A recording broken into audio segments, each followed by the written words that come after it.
ವಿಶ್ವಪ್ರಿಯೇ ವಿಷ್ಣು ಮನೋನುಕೂಲೆ ತ್ವತ್ಪಾದ ಪದ್ಮಂ ಮಯಿ ಸನ್ನಿಧತ್ವ. ಹರೇ ಶ್ರೀನಿವಾಸ.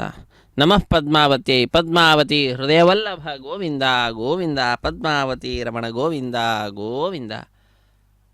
ಅಖಿಲಾಂಡ ಕೋಟಿ ಬ್ರಹ್ಮಾಂಡ ನಾಯಕನ ಅತ್ಯಂತ ಪ್ರೀತಿಗೆ ಪಾತ್ರರ್ಥಂ ಧರ್ಮಾರ್ಥ ಕಾಮ ಮೋಕ್ಷ ಚತುರ್ವಿಧ ಫಲ ಪುರುಷಾರ್ಥ ಸಿದ್ಧ್ಯರ್ಥಂ ರಾಜದ್ವಾರೆ ಸರ್ವಕಾರ್ಯಾನುಕೂಲ ಸಿದ್ಧ್ಯರ್ಥಂ ಅರೋಗ ದರಗಾತ್ರ ವಜ್ರ ಶರೀರತಾ ಸಿದ್ಧ್ಯರ್ಥಂ ಶ್ರೀ ಪದ್ಮಾವತಿ ನಾಯಿಕಾ ಸಮೇತ ಶ್ರೀ ಶ್ರೀನಿವಾಸ ಸ್ವಾಮಿ ಕರುಣಾಕಟಾಕ್ಷ ವೀಕ್ಷಣ ಸಿದ್ಧ್ಯರ್ಥಂ ಶ್ರೀ ಪದ್ಮಾವತಿ ಸನ್ನಿಧೌ ಶ್ರೀಪಾಂಚರಾತ್ರ ಭಗವಚ್ಚಾಸ್ತ್ರೋಕ್ತ ವಿಧಾನೇನ ಕಲ್ಯಾಣ ಮಹೋತ್ಸವಂ ಆಚಾರ್ಯ ಮುಖೇನ ಕರಿಷ್ಯೇ. ಶ್ರೀ ಪದ್ಮಾವತಿ ಪ್ರೀಯತಾಂ ಪ್ರೀಯತಾಂ ಭಗವತಿ ಪದ್ಮಾವತಿ. ಮಂಗಳವಾದ್ಯಂ. ಪದ್ಮಾವತಿ ಪ್ರೀಯತಾಂ ಪ್ರೀಯತಾಂ ಭಗವತಿ ಪದ್ಮಾವತಿ ಎಂಬುದಾಗಿ ಪದ್ಮಾವತಿ ಅಮ್ಮನವರು ನಮ್ಮೆಲ್ಲರ ಮೇಲೆ ಪ್ರಸನ್ನರಾಗಲಿ ಎಂಬುದಾಗಿ ಪ್ರಾರ್ಥನೆಯನ್ನು ಅರ್ಚಕ ವರೇಣ್ಯರು ಸಮರ್ಪಿಸಿದ್ದಾರೆ. ಬಹಳ ಭಕ್ತಿಯಿಂದ ಶ್ರದ್ಧೆಯಿಂದ ಪಾಂಚರಾತ್ರ ಆಗಮೋಕ್ತ ಪ್ರಕಾರವಾಗಿ ಪದ್ಮಾವತಿ ಅಮ್ಮನವರ ಕಲ್ಯಾಣ ಮಹೋತ್ಸವ ಕಾರ್ಯಕ್ರಮವನ್ನು ನೆರವೇರಿಸಿಕೊಡುವಂತಹದ್ದು. ಇಂತಹ ಕಾರ್ಯಕ್ರಮ ಸಂದರ್ಭದಲ್ಲಿ ತಾಯಿಯ ದೇಗುಲದ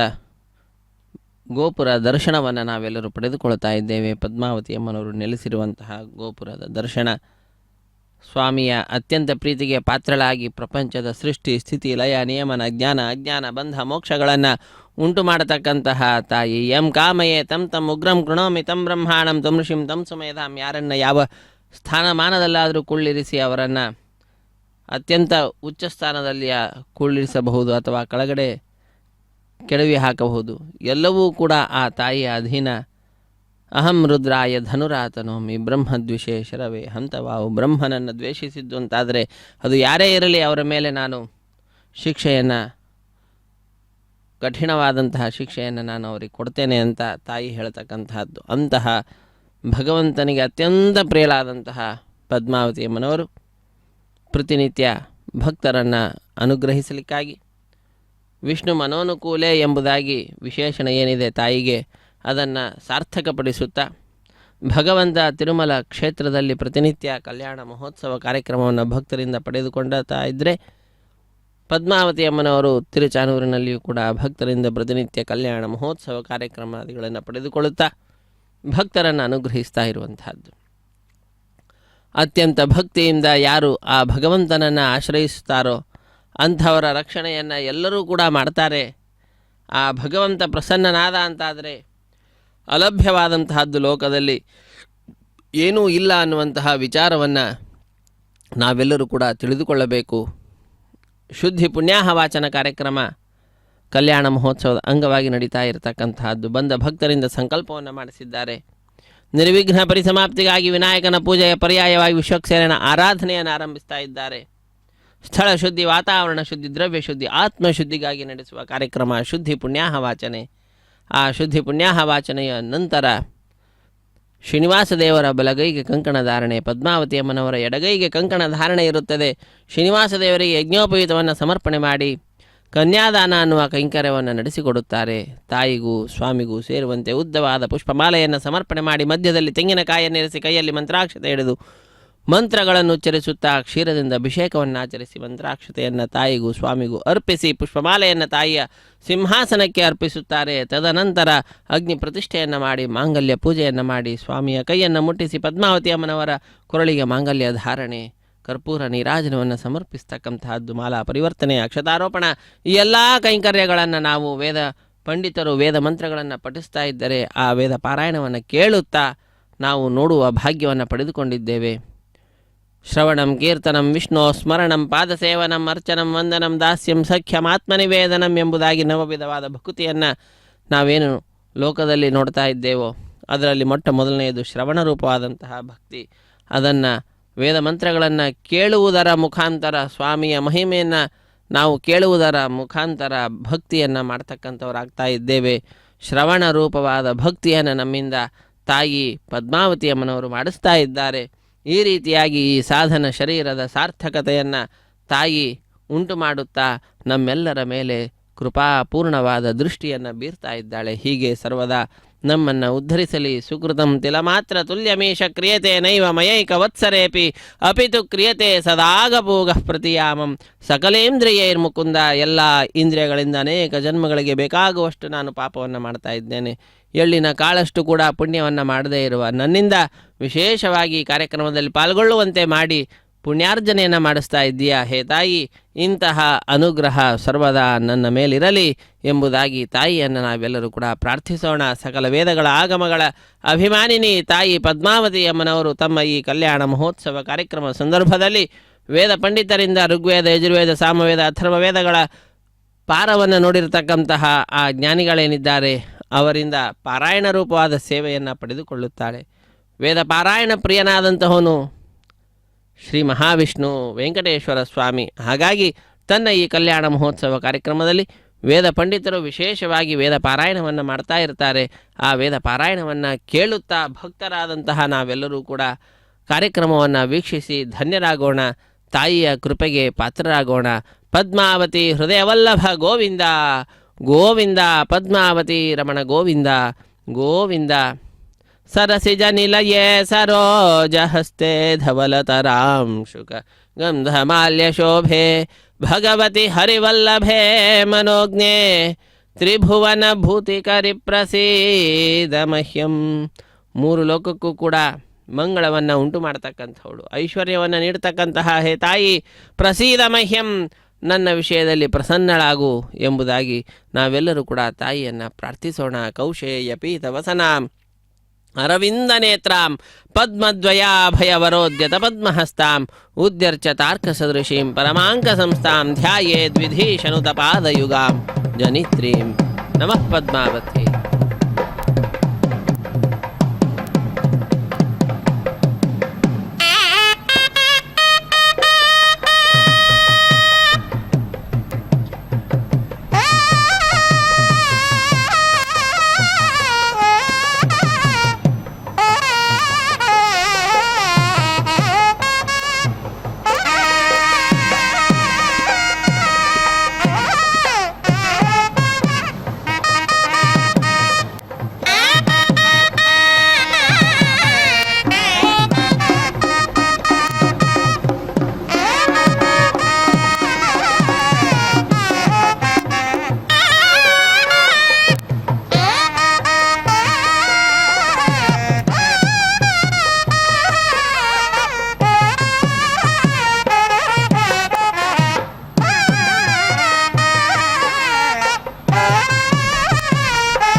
मध्यमा पितर सौम्यासाः असंय ईश्वरावृकार धज्ञास्तेन मन्द पितर तवेषु त्वज्ञासोमप्रचेकितमनेषा त्वज्ञारज्येष्ठमनोनेषे पन्थाः तव प्रणेदे पितरो न इन्दो देवेषु रत्नामभजन्त धीराः त्वया हि न पितरस्वमपूर्वे कर्माणि चक्रुः पावमानधीराः वन्वन्नवातः परधेज्ञारपोर्णवेरेभ्यरश्मेर्मघवा भवानः त्वज्ञसोमपितृभ्यः संविधानो नोद्या वा पृथिवी आतदुन्धा तस्मै दयिन्दो हविषा विधेम वयज्ञस्याम पतयोरयेणाम् बर्हेषदप्यतरवोत्यर्वागिमावो हव्याचक्रमाजुषध्वम् तागतावसा सन्तामेनाभानश्चयोररपो दधाता उपाहूता पितरः सोम्यासो बर्हे शेषु निधिषु प्रियेषु त आगमन्तु त इह श्रोवन्तु ब्रुवन्तु ते वन्त्वस्मान् अहं पितॄन् सोऽविदत्राम् अवेत्स्य न पाकञ्च विक्रमाणञ्च विष्णोः बर्हिषदो ये स्वदया सुतस्य भजन्त त्वस्त इहागमिष्ठाः अग्निष्वात्ताः पितरयेह गच्छत सदसदसदत सुप्रणीतयः अत्ताहवेज्ञशिप्रयदानि बर्हिष्ठा प्रयज्ञ सर्ववीरं दधातना आयन्तु नः पितरः सौम्यासोऽग्निष्वात्ता पथिभ्यदेवयानेः अस्मिन् यज्ञे स्वधया मदन्तो दिब्रुवन्तु ते वन्त्वस्मान् ये अग्निष्वात्ता ये अनग्निष्वात्ता मध्ये दिवस्वधया मादयन्ते तेभ्यः स्मरालसो नेति मेतां यथा वशं तन्वं कल्पयाति अग्निष्वात्तान् ऋतुमतो हवामहे नारासज्ञ से सोमपेधं य आशुः तेन विप्रासस्व हवा भवन्तु वयज्ञस्याम पतयोरयेणाम् जानो दक्षिणतो निषद्य मयि यज्ञमभिगृह्णीत विश्वे माहिज्ञशिष्टपितरोः केनचिन्नो यद्वागपुरुषता करामाम् आसेनासो अरुणेनामुपस्थे रयन्धत्तदासुषे मर्त्याय पुत्रेभ्यः पितरस्तस्य वस्वप्रयच्छत तयोर्जं दधाता यमग्नगव्यवाहनत्वं जन्मन्यसेर्यम् तन्नो गेर्भ्यश्रवायं देवत्रापानयायुजम् यो अग्नः कव्यवाहनः पितॄण्यक्षाधृता वृधाः प्रेदो हव्याने वोचति देवेभ्यश्च पितृभ्यः त्वमग्न एलितो जातवेदो वाढव्याने स्वरभेने कृत्वे राधा पितृभ्यः स्वधयामे राधा पितृभ्यः स्वधयात् अक्षन्नद्धित्वा देवप्रयदाहवेज्ञषे इदं पितृभ्यो नमो अस्ताद्य ये पूर्वासोय उपारासयेयुः ये पार्थिवे रजस्यानिषत्ता ये वानो नग् स्ववृजना स्वभिक्षु ये च पितरो ये च नेहयाज्ञश्च विद्मया ओचन प्रविद्माम् त्वं वेधयदिते जातवेदस्वधाभिर् ಯಜ್ಞಜ್ಞ ಸುಕೃತಂಜುಷಸ್ವ ಅಥ ಯಥಾ ನಃ ಪಿತರಃ ಪರಾಸೋ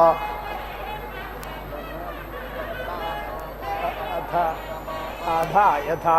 ನಃ ಪಿತರಃ ಪರಾಸ ರತ್ನಾಸೋ ಅಗ್ನರ್ತಮಾ ಸುಷಾಣಾಃ ಶುಚೇದಯಂದೇಧೇದಿ ಮುಗ್ಧಸಾ ಸಕ್ಷಾಮಾ ಭಿಂದಂತೋ ಅರುಣೇರಪವೃಣ್ ಉಷಂತಸ್ತ್ವಾನಿಧೇ ಮಹ್ಯುಷಂತಃ ಸಮೇ ಧೀಮಹಿ ಉಷನ್ನೋ ಶತ ಆವಾಹ ಪಿತॄನ್ ಹವಿಷ ಅತ್ತಾವೇ ಅಪಾಂ ಫೇನೇನ ನಮೋಚ ಶಿರ ಇಂದ್ರೋದ ವರ್ತಯಃ ವಿಶ್ವಾಯ ದಜಾಯ ಸ್ಪೃಧಾಃ ಸೋಮೋ ರಾಜಾಮೃತಜ್ಞ ಸುತರ್ಜೇಷೇಣ ಜಹಾನ್ಮೃತ್ಯಂ ಋತೇನ ಸತ್ಯಮೇಂದ್ರಿಯಂ ವಿಪಾನಜ್ಞ ಶುಕ್ರಮಂದಾಸ ಇಂದ್ರಸ್ಯೇಂದ್ರಿಯಮಿದಂ ವಯೋಮೃತಂ ಮಧೋ ಅಭ್ಯಾಕ್ಷೇರಂ ವ್ಯಾಪಿಭತ್ಕೃಂಗಾಂಗರಸೋ ಧಿಯಾ ಋತೇನ ಸತ್ಯಮೇಂದ್ರಿಯಂ ವಿಪಾನಜ್ಞ ಶುಕ್ರಮಂದಾಸ ಇಂದ್ರಸ್ಯೇಂದ್ರಿಯಮಿದಂ ವಯೋಮೃತಂ ಮಧೋ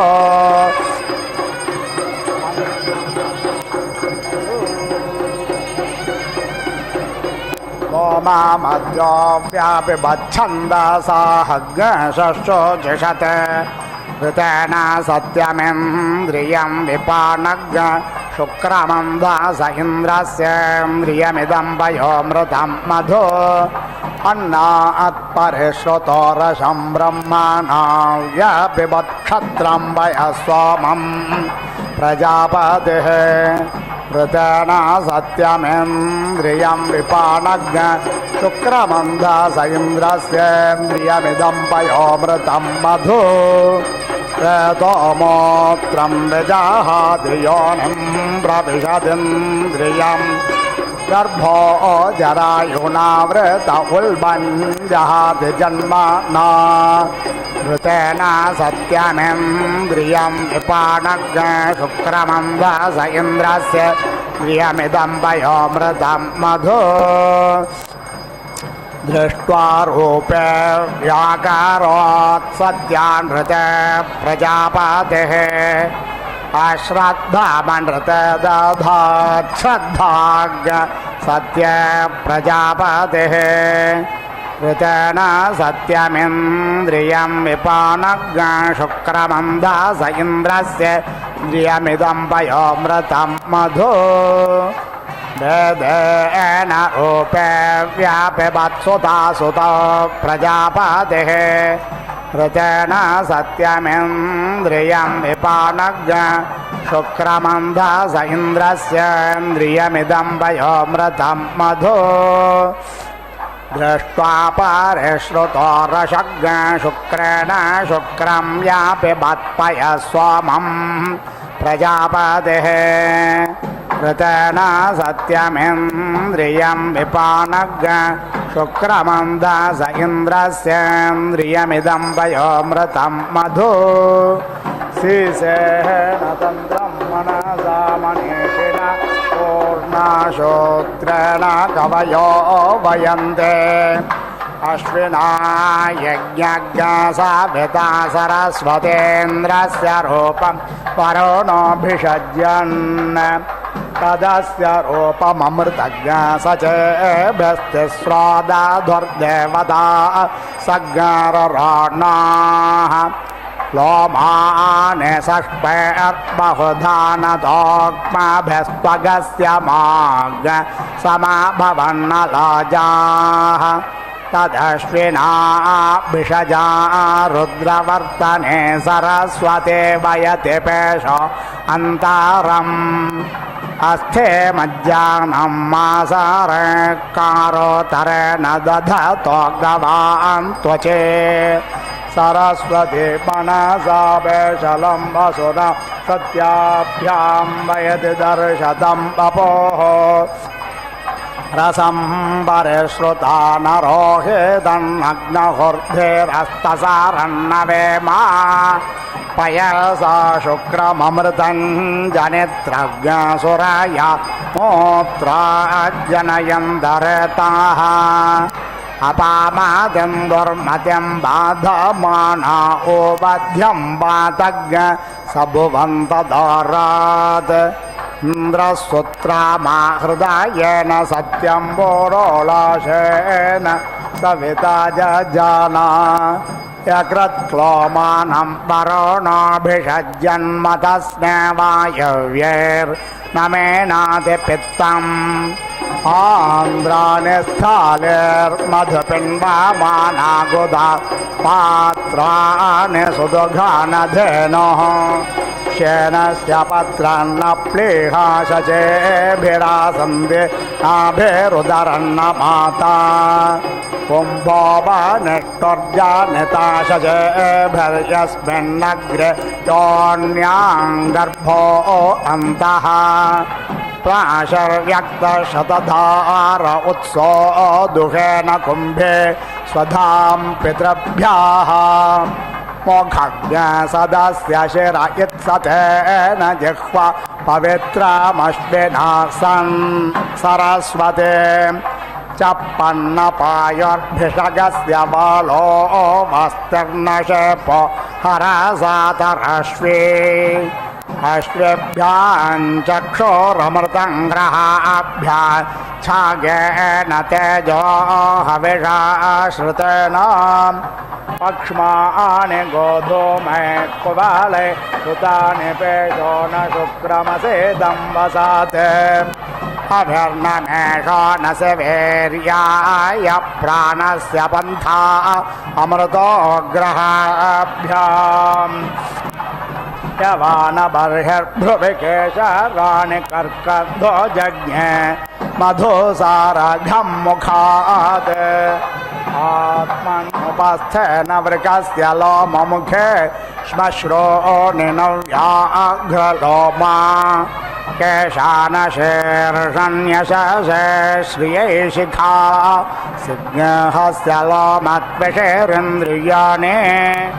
अङ्गान्यात्मन्भिषजालदश्विन मानमङ्गे समाधात् सरस्वती इन्द्रस्य रूपज्ञशतमानमायुश्चन्द्रेण ज्योतिरमृतं दधाना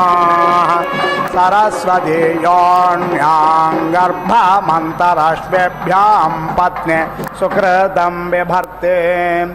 अपाग्रसेन वरुणो न साम्नेन्द्रज्ञ श्रिये जनयन्नप्सुराजा तेजः पशूनाज्ञ हविरिन्द्रियावत्परिश्रुता पयसा सारघं मधु अश्वेभ्यां दुग्धं विषजा सरस्वत्या सुता सुताभ्यामृतः सोम इन्दोः क्षत्रस्य नाभिरसे क्षत्रस्य योनिरसे मात्वाहिज्ञसे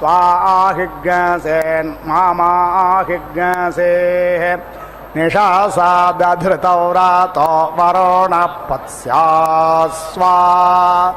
साम्राज्याय सुक्रतोः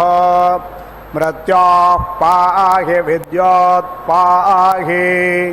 देवस्य त्वा सवितुः प्रासावेश्विनोर्बाहुभ्यां पोष्णो हस्ताभ्याम्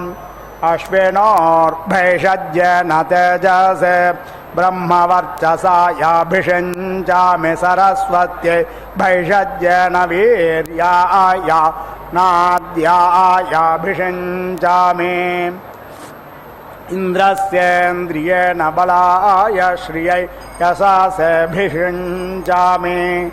कोऽसि कतमोऽसि कस्मै त्वा कायत्वा शुश्लोकसुमङ्गलसत्याराजन् शिरो मे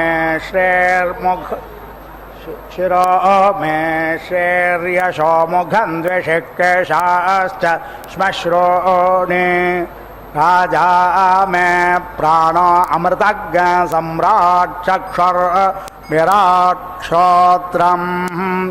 जिह्वा मे भद्रं वाङ्महो मनो मन्युट्स्वरा भामाः मोदाः प्रमोदा अङ्गुलेरङ्गानि मित्रं मे सह बाहो मे बलमिन्द्रियज्ञ हस्तौ मे कर्म वीर्यम् आत्मा क्षत्रमुरो मम पृष्ठेर्मे राष्ट्रमुदरमग्नसौ ग्रीवाश्च श्रोणे पुरो अरत्ने जानोने विशो मेऽङ्गानि सर्वतः नाभिर्मे चित्तं विज्ञानं वायुर्मे पचदर्भसत् आनन्दनन्दा आण्डौ मे भगः सौभाग्यं पसाः जङ्घाभ्यां पद्भ्यां धर्मोऽस्मि विशिराजा प्रतिष्ठितः प्रतिक्षत्रे प्रतिष्ठामि राष्ट्रे प्रत्यश्वेषु प्रतिष्ठामि घोषो प्रत्यङ्गेषु प्रतिष्ठाम्यात्मन् प्रतिप्राणेषु प्रतिष्ठामि पुष्टे प्रतिद्यावा पृथिव्यो प्रतिष्ठामि यज्ञे त्रया देवा एकादशस्त्रयस्त्रिज्ञसा सुराधसः बृहस्पति पुरोहिता देवस्य सवितुस्सवे देवा देवैरावन्तु मा प्रथमा द्वितीया तृतीया सत्येन सत्यं यज्ञेन यज्ञो यजुर्भर्यजोज्ञसामाभिः सामान् ऋग्भर्च पुराणवाक्याभिः पुराणवाक्या याज्याभिर्याज्या वषट्कारैः वषट्कारा आहोतिभिराहोदयो मे कामान् समर्थयन्तु भो स्वाहा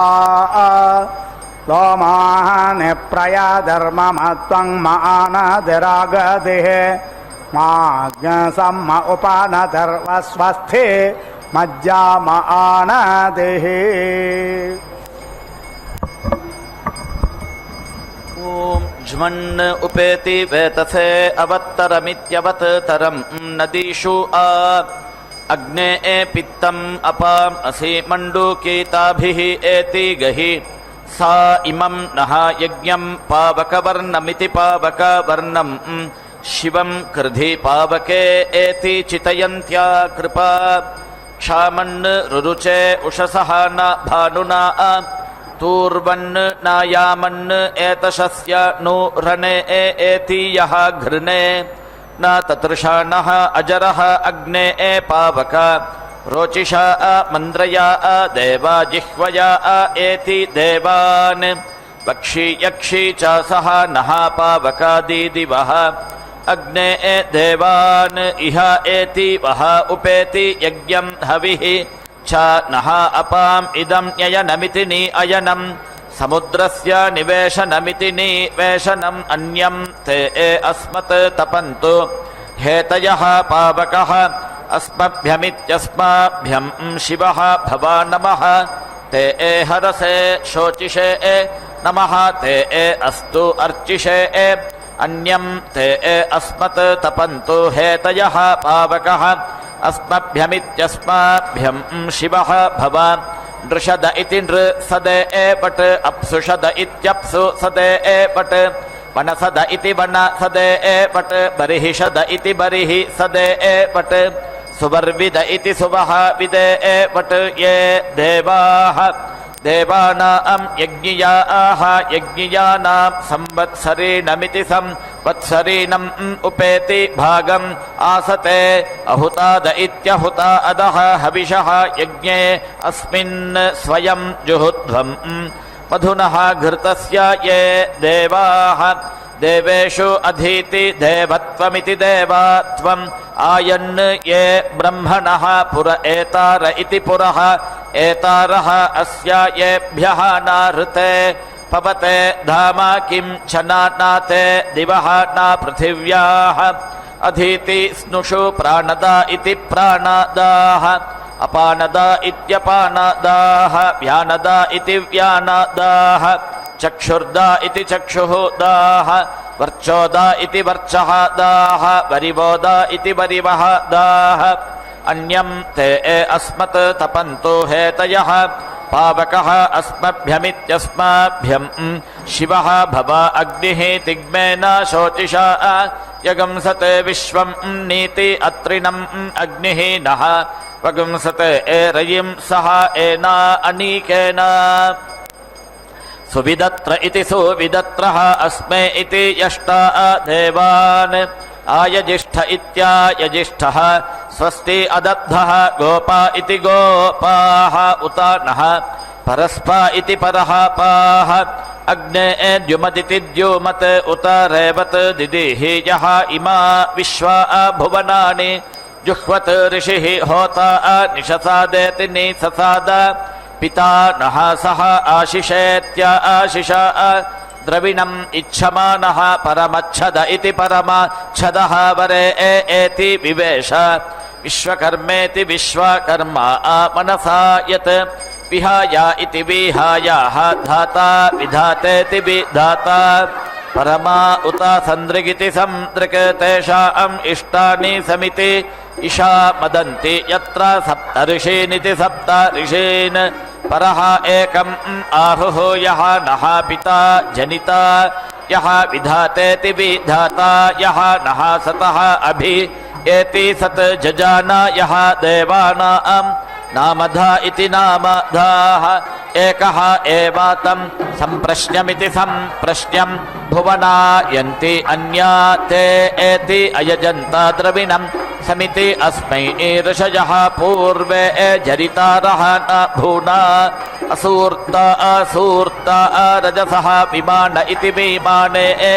ये भूतानि समकृण्वन्निति सम् अकृण्वन् इमानि नातं विदाथ यः इदं जजान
జ్ఞానం విజ్ఞానం ప్రజ్ఞానం జానదభిజానత్ సంకల్పమానం ప్రకల్పమానముపకల్పమానముపక్లుప్తం క్లుప్తం శ్రేయోవసీయ ఆయత్ సంభూతం భూతం చిత్రః కేతుః ప్రభానాభాన్ సంభాన్ జ్యోతిష్మాగస్తేజస్వానాథపడ్యస్తపన్నభితపన్ రోచనో రోచమానః శోభనః శోభమానః కళ్యాణః.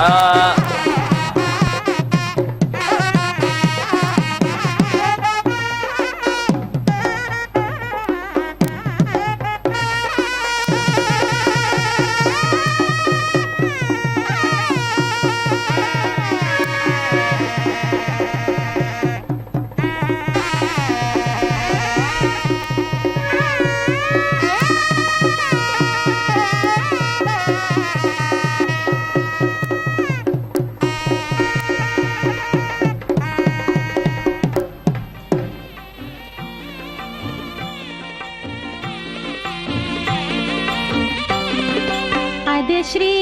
వెంకటపతి అలమేలు మంగయును కలిసి ఉన్నారు తమకమున పెండ్లికిని. అదే శ్రీ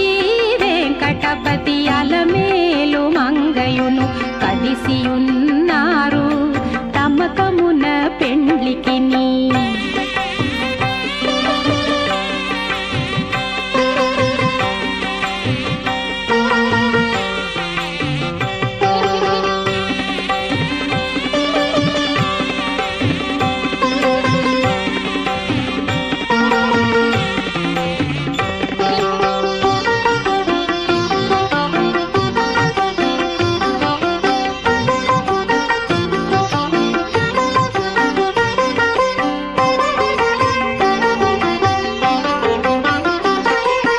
బాసికములు కట్టరో పై పై దంపతులకు శేషపాలందియరో చేతులకును.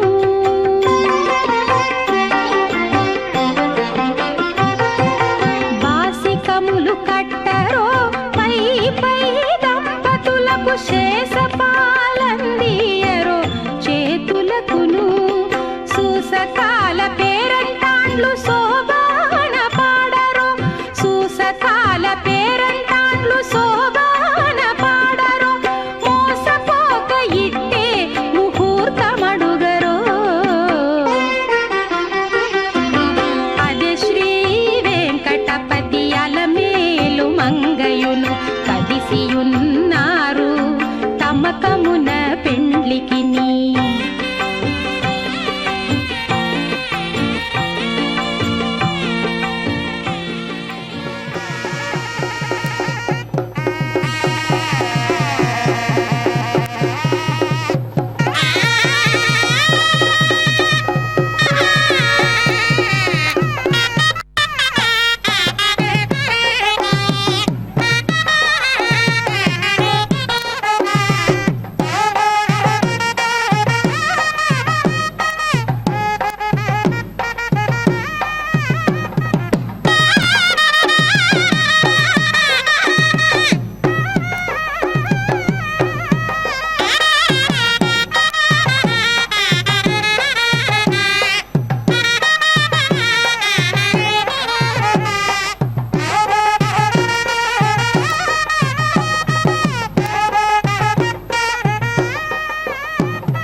ॐ पृथिव्या परः देवेभिः असुरैः गुहायत्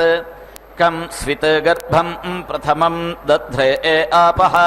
यत्र देवाः समगच्छन्तेति सम् अगच्छन्त विश्वे तम् इत गर्भं प्रथमं दध्रे आपः यत्र देवाः समगच्छन्तेति सम् अगच्छन्त विश्वे अजस्य नाभौ अधीति एकम् अर्पितम् यस्मिन् इदं विश्वं भुवनम् अधीति श्लितम् विश्वकर्मेति विश्वकर्मा आहि अजनिष्टा देवः आत् इत् गन्धर्वः अभवत् द्वितीयः तृतीयः पिता जनिता ओषधीनाम् अपां गर्भं वीति अदधात् पुरुत्रेति पुरुत्रा चक्षुषः पिता मनसा हि धीरः घृतम् एने इति अजनत् नन्नमाने इति यदा इत अन्त आह अददृगम्हन्त पूर्वे आत् इत द्यावा पृथिवी इति द्यावा पृथिवी अप्रथेता विश्वतश्चक्षुरिति विश्वतः चक्षुः उत विश्वतो हस्त इति विश्वतः हस्तः ॐ यो दीक्षामतिरेचयति सप्ताहं प्रचरन्ति सप्तवैशीर्षण्याः प्राणाः प्राणादीक्षा प्राणैरेव प्राणान् दीक्षामवरुन्धे पूर्णाहुतिमुत्तमाञ्जुहोति सर्वं वै पूर्णाहुतिः सर्वमेवाप्नोति अथो इयं वै पूर्णाहुतिः अस्यामेव प्रतिष्ठति ॐ नारायणाय विद्महे वासुदेवाय धीमहि तन्नो विष्णुः प्रचोदयात् स्वाहा ॐ महादेव्यै च विद्महे विष्णुपत्न्यै च धीमहि तन्नो लक्ष्मीः प्रचोदयात् स्वाहा